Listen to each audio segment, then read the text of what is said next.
Thank you very much. Um, it's a great honor for me to be here today with you in Dhaka to discuss about person-centered approaches, about diabetes care, about MASLD, about liver fat, about new approaches, which are also relevant in the hand of the International Diabetes Federation. I'm Peter Schwarz. I'm professor for prevention and care in Germany, in Dresden, but I'm the president of the International Diabetes Federation. And the IDF is a roof organization of 242 diabetes organizations in the world, and we are present in every country in the world. And this is one of the main strengths to learn from good practice, best practice examples in some countries, which may be of relevance to other countries. But my heart is beating for everything what we can do to improve the quality of diabetes care in low and very low income countries. And this is what I would like to discuss with you today about how we can use also modern approaches in diabetes care, how we can build a patient-centered approach to deal with the increasing prevalence of fat in the liver. So about myself again, what is unique is being the president of the International Diabetes Federation.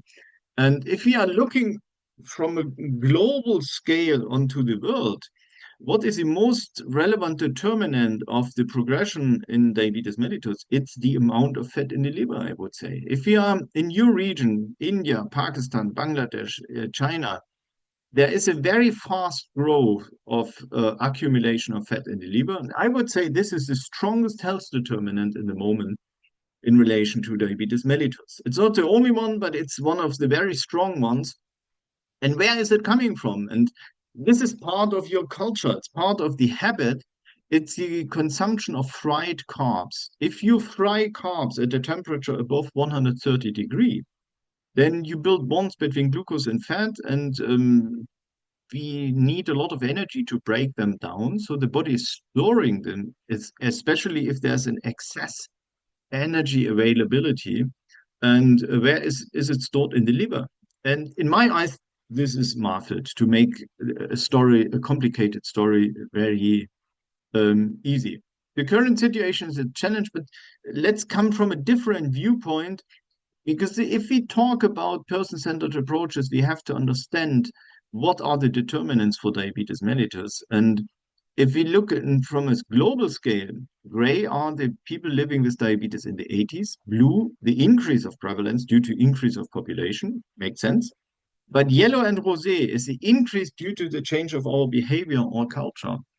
And of course, this is physical inactivity, consumption of high energy containing food, functional food, artificial sweetener, but also one of the strongest determinants are fried carbs, increasing the accumulation of fat in the liver.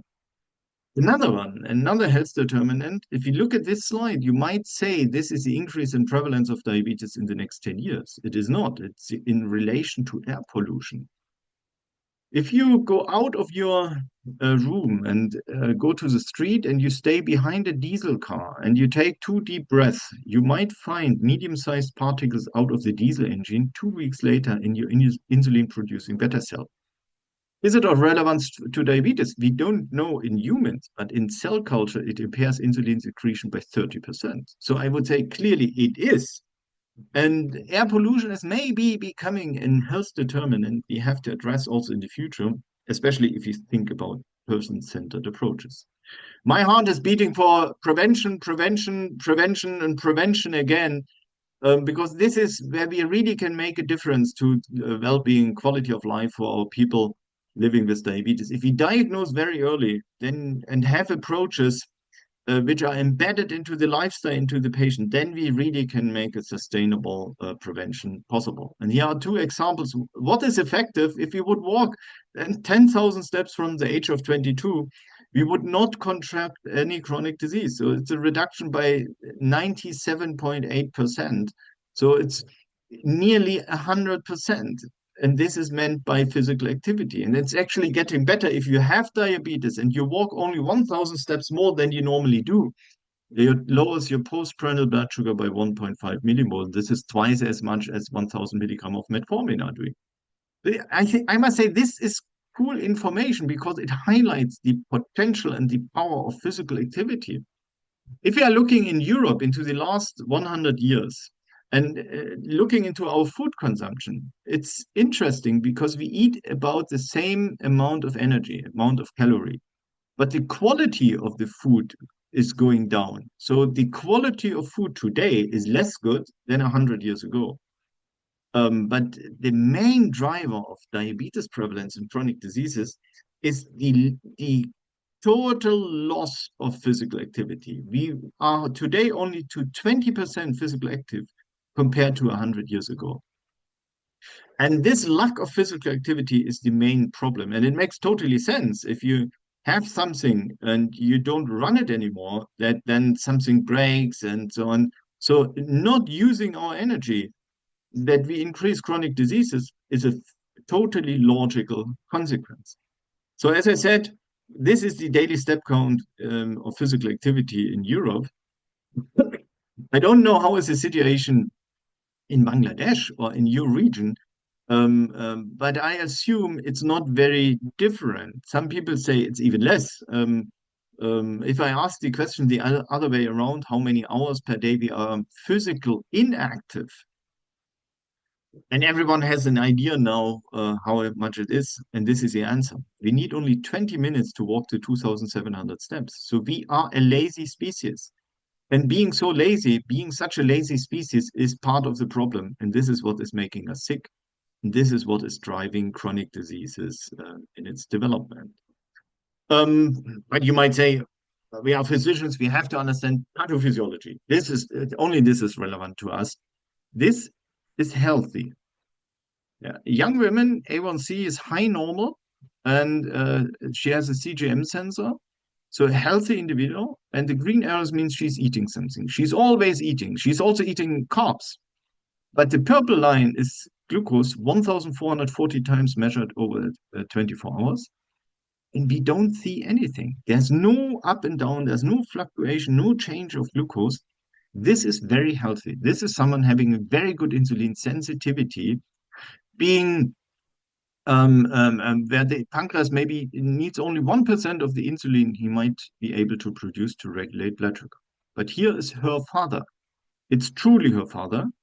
The father is actually having a better A1C of the daughter, but you see immediately there's a totally different curves. The difference to the daughter is the father is very insulin resistant.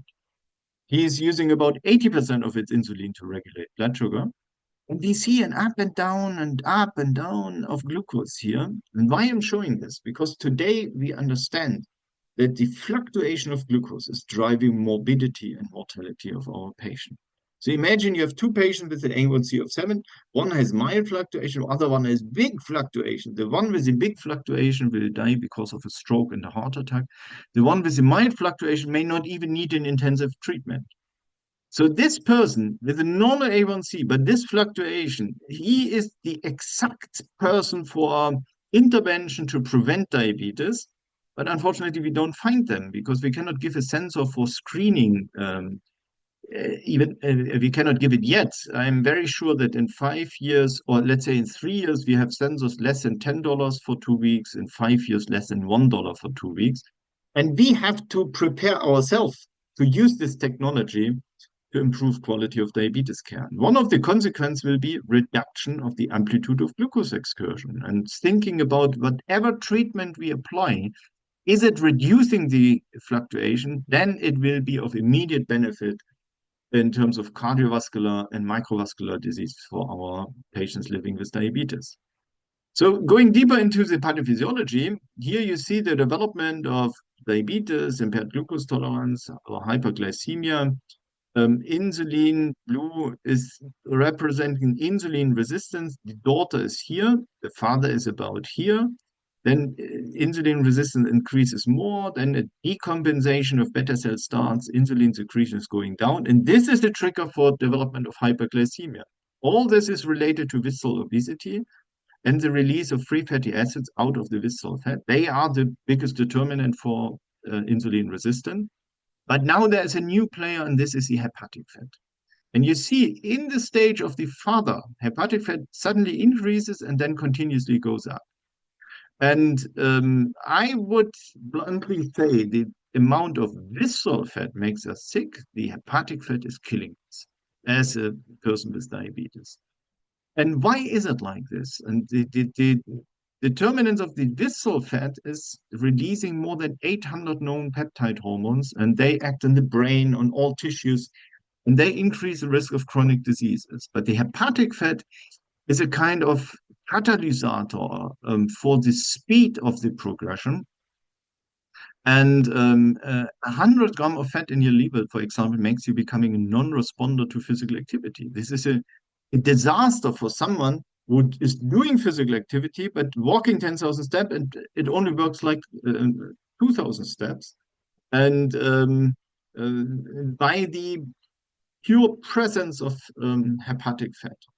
Here diabetes starts, here we diagnose diabetes. So if we are talking about pharmacotherapy, we talk about the last step here on this slide, but the true pathophysiology of the diabetes happens here in the beginning. So we should rethink our approaches, what to do to improve the care of people living with diabetes, and identifying MASLD or MASLD, identifying liver fat, and putting approaches to reduce liver fat. This is, for me, the best way of preventing diabetes, because we can identify the people early at the stage of the father, here where the liver fat increases, if we have approaches to make the liver fat disappearing or to abolish the liver fat. So the interplay between these two fat compartments is making the risk of getting diabetes.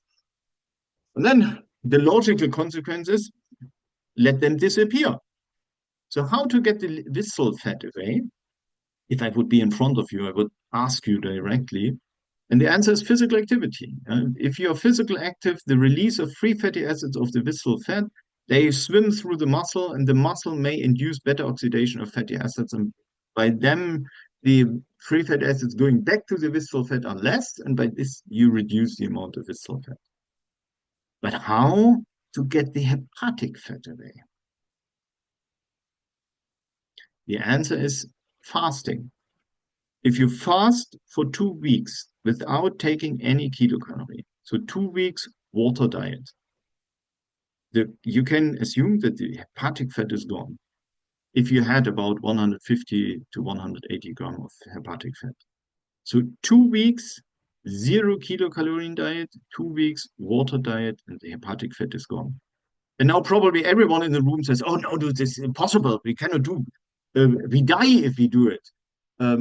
No. If you look into your regions, especially, for example, in India, the Hindus do this regularly.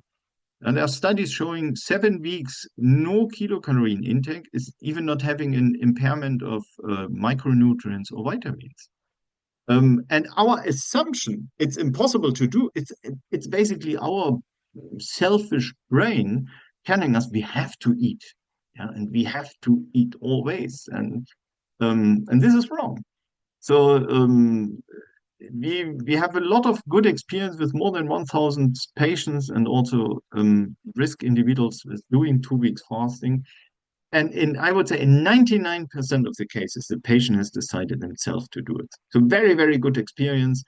And I think there's a bright future in terms of prevention of diabetes and diabetes care. And I'm not the one who discovered this. It's actually Taylor. And he has shown that liver fat, and if liver fat is high, pancreatic fat is high, and this destroys beta cell function. Then also the opposite works. If you reduce liver fat, and you also will reduce pancreatic fat, it might restore beta cell function and may even lead to a remission of diabetes. This is cool information. So the concept is coming from Taylor. The practical aspect of how to do 2 weeks water diet or 2 weeks fasting will come from the International Diabetes Federation in the future. But this is something what is very, let me say it in this way, very sexy, because we might reach people before the beginning of prediabetes. We might reach people in regions where we don't normally, they don't reach them. It is not expensive. It doesn't cost anything to do the fasting, and it has an enormous, very fast gain of your individual health. But let's think about, you have to understand where is it's coming from. Again, if I would be in front of you, I would ask you who likes to drink Coke, and then I would ask who likes to drink Diet Coke. And to the people who raise a hand for Diet Coke, I would say it's better to stop this. Why? You find 380,000 patient years on this slide, and it's analyzed if you have one soft drink per day for a period of 1 year, what it is doing with your diabetes risk. So if you drink water, it is not increasing diabetes risk. So water seems to be a healthy drink. I hope this is not a surprise. If you have an industrialized prepared orange juice with a lot of oranges on the label, but no orange in the juice, 40% like the Coke, 40% Diet Coke, Coke Zero, Coke Light, they do 60%. So how can it be that the Coke without sugar is making more diabetes than the Coke with sugar? The answer are the artificial sweetener. And why is this so important? Because they change the microbiome. So imagine you exercise, you drink Diet Coke, or you consume artificial sweetener. There are 38 artificial sweetener available. 36 of them do the change of the microbiome. And there are 14 different germs invading our gut. They help us to digest, but they produce metabolites. And these metabolites, it's basically the stool of this bacteria, are glucose bound to fat, the same like for the fried carbs.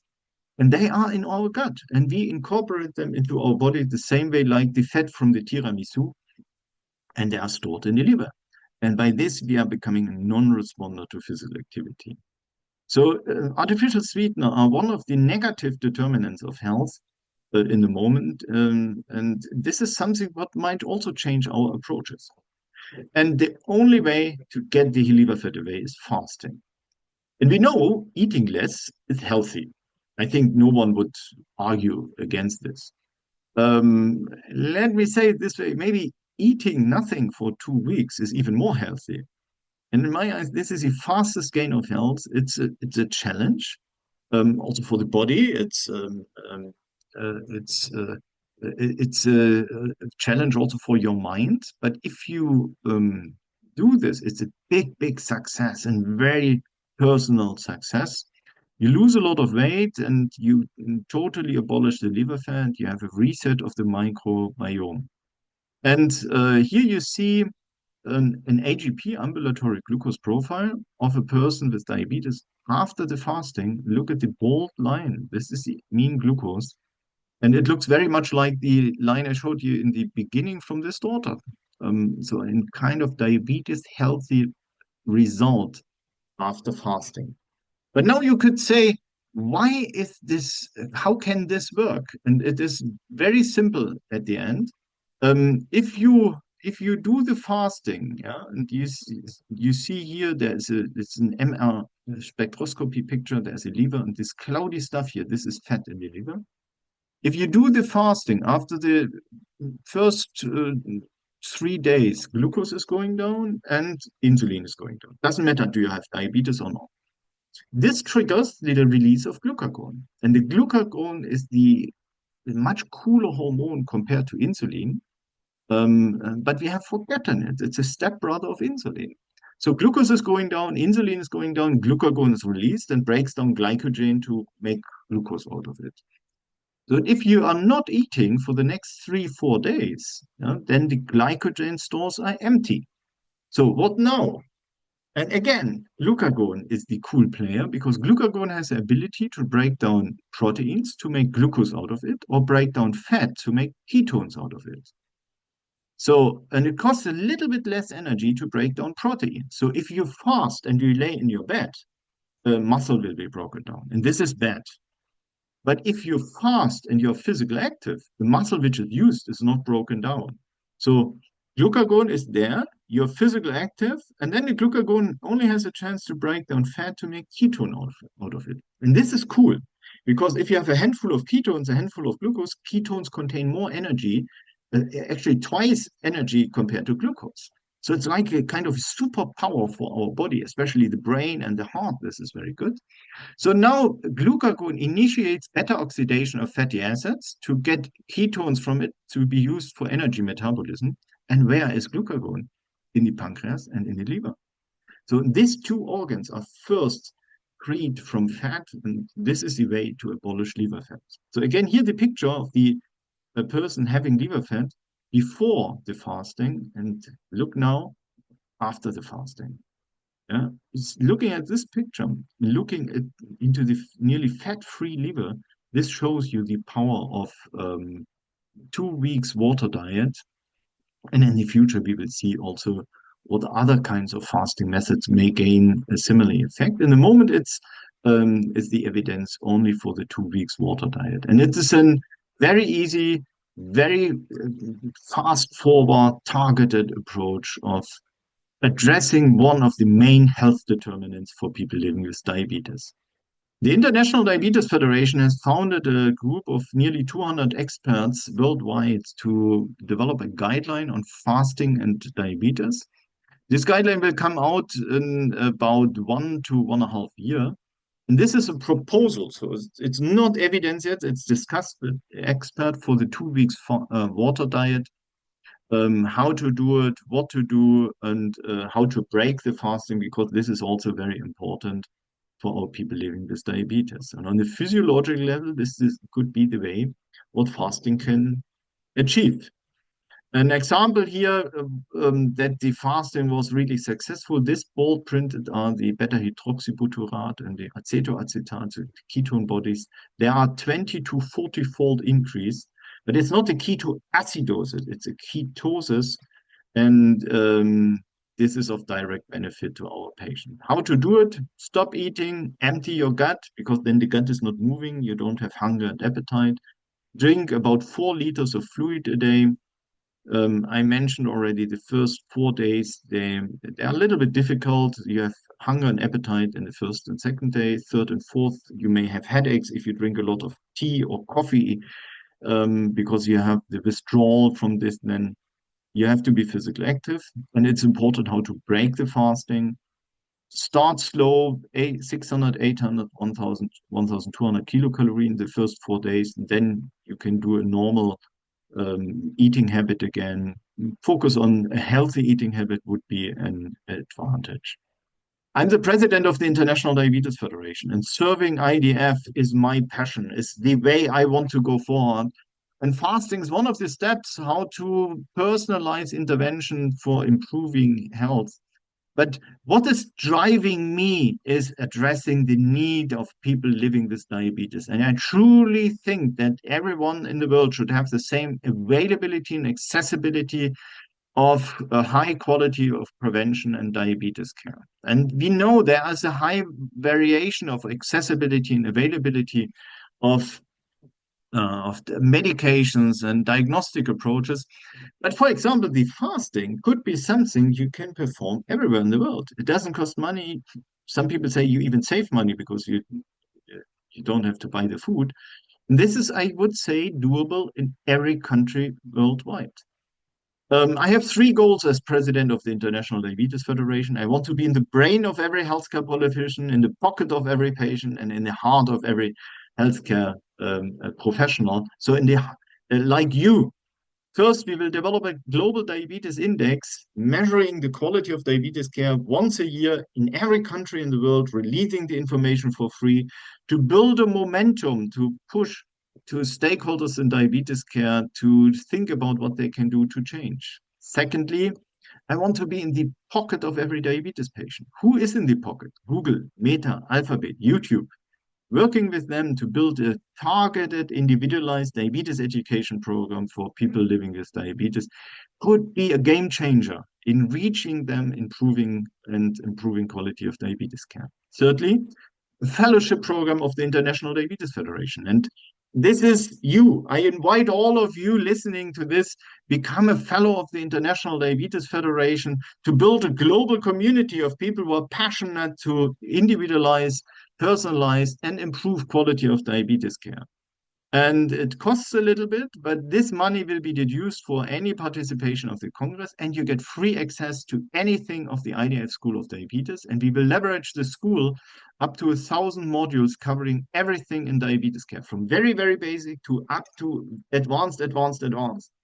And by this, we would like to assist any one of you to improve daily your quality of delivery of diabetes care. Like you are sitting here in the room, do it online, and we will deliver the education onto your smartphone, your tablet, your computer, in your desk, in your health center, to improve quality of, or to improve educational level at the end. This is the idea of the fellowship program. It would be totally cool if you would apply. And if you have your smartphone in your hand, you can scan this code. This is my channel as president of the International Diabetes Federation in WhatsApp channel.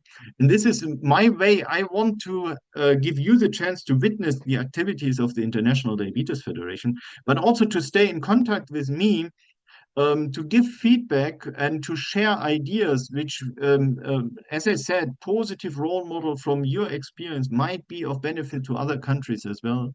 But we only can learn from each other if we have this contact. So I would love to get you to look at this WhatsApp channel, to see the activities, and if you are interested in to join these activities around the world. There are also other channels if you prefer some of them. In some of them, it's easier to comment directly. I do all this myself. There will be never any marketing. So this is the hub to stay in contact with the president of the International Diabetes Federation and to comment and give feedback. And I'm looking forward to this feedback. So there are many phases of people living with diabetes in the world, and let's work to use all our passion to um, provide better quality of diabetes care and put a smile on these faces of people living with diabetes. Again, this QR code for those who didn't have the chance to look at it before. But finally, let's work together with our passion, our knowledge, our enthusiasm, all our energy to finally help our people living with diabetes to walk away from diabetes. Thank you very much for your attention. Thank you very much for your passion. Thank you very much for your actions.